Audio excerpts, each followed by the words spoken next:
Hi, this is Angela Dillmon. Welcome to the St. Louis Home Chat. We're here today with Steve Burton at Waterproof Solutions.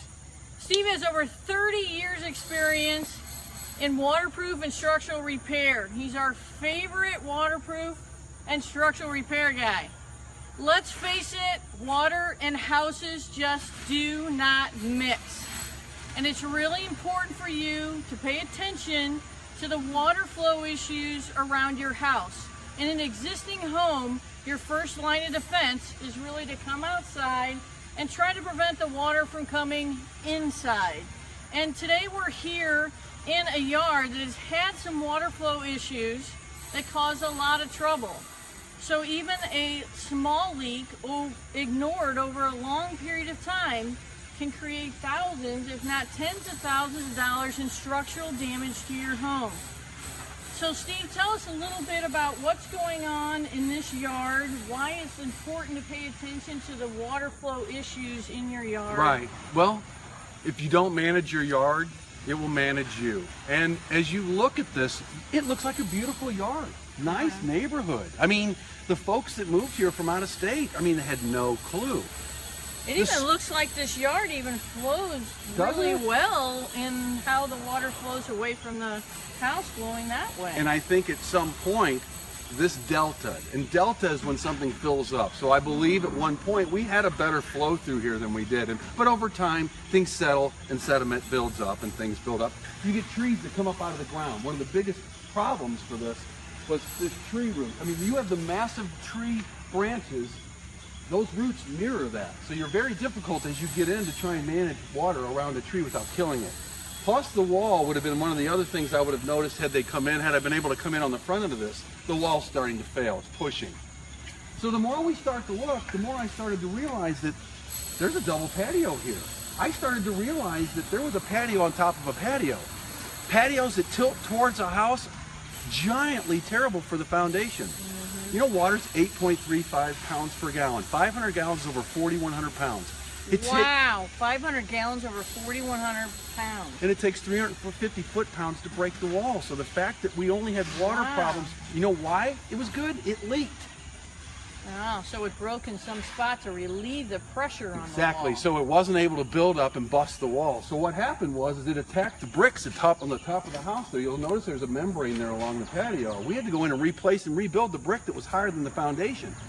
When you have waterproofing or earth or anything, front porches a lot of times leak because they're higher than the foundation wall. That's something that has to be addressed when the patio is put on. So if you're having a patio put on your home, and you're not sure if your situation's right, give us a call. I don't do patios, but I'll help you.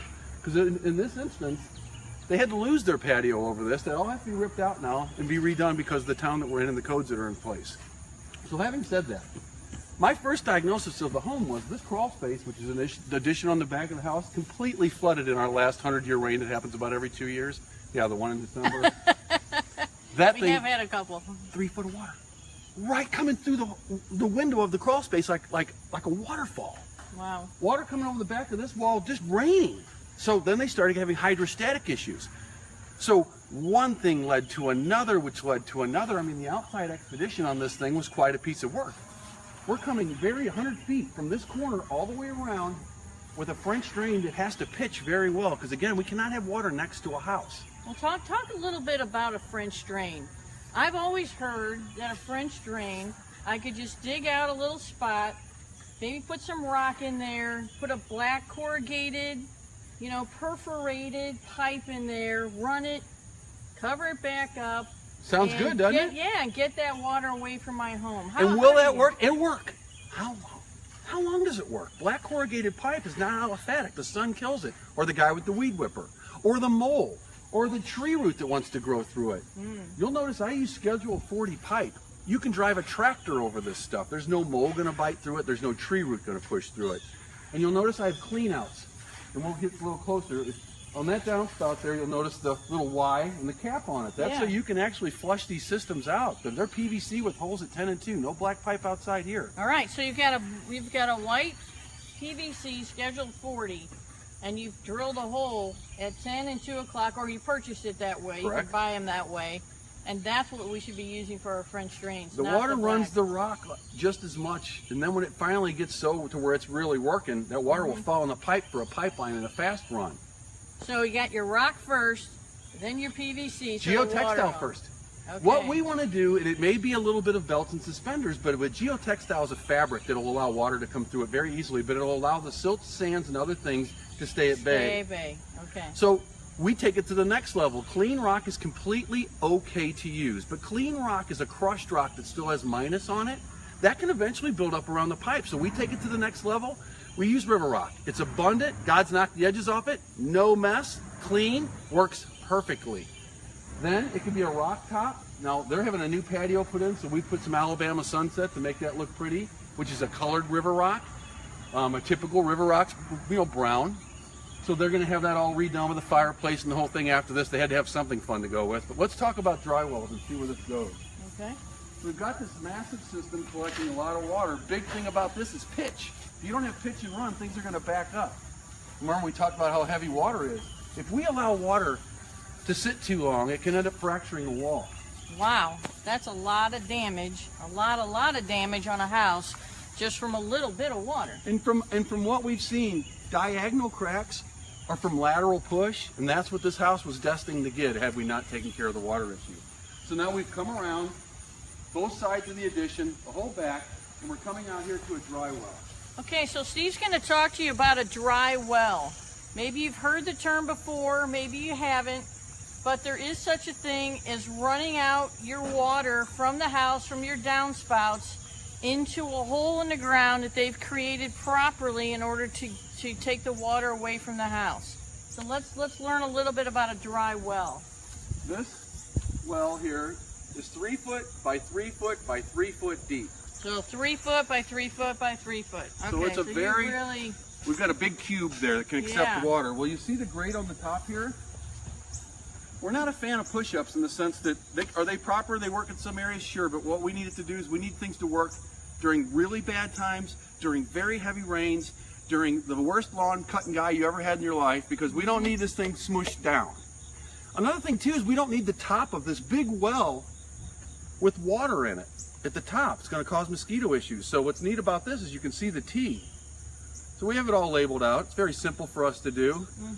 So we're able to go in, our well at the top, but this pipe goes to the bottom of the dry well, which then makes the water go in the well proper, get into the yard well as much as we can. Now there's a lot of clay in our soils here, so it doesn't want to let the water come in. Did you put rock in the bottom of it all? Yeah, the full cube is all rock. It's all rock. Clean river rock is what you used here. Absolutely. Okay. The water flows through it. Again, we don't want it to seep and create a concrete to where it doesn't want to come up. So when the well is full and it's raining like crazy, and last night we had a lot of rain, if this needed to, it filled up and then went to the afterburner, which is kind of an after chamber. So we take it, we dissipate it away so that we don't hurt the neighbors and we're doing everything correctly. When this is done, this could have a sod top put on it as well. We'll sod the rest of where our downspouts have been taken away and leave a clean project. But the right products, the right design, the right experience, none of this comes quickly. And because this wasn't done initially, they're forced to spend $10,000 inside. The front wall is 75 foot long. The side wall is 29 foot long. I'm doing 3/4 of this basement. So at the end of the day, if you don't manage your yard, it will manage you. So Angela, we'll help them. We're here to help. Wow. So a little bit of water coming toward a house can cause thousands of dollars of damage to your structural integrity of the house. So you need to pay attention to the water flow and the small leaks that you have in your basement, because they can become big ones. When it comes to waterproofing and structural repair, you need to speak to somebody who you can trust. Steve Burton at Waterproof Solutions.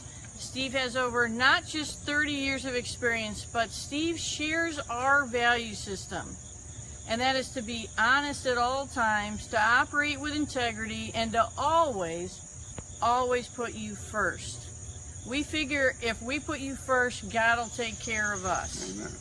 And you need that because in the waterproofing industry, there's very, very many opinions about how to correct things. but there's usually only a right way to do it.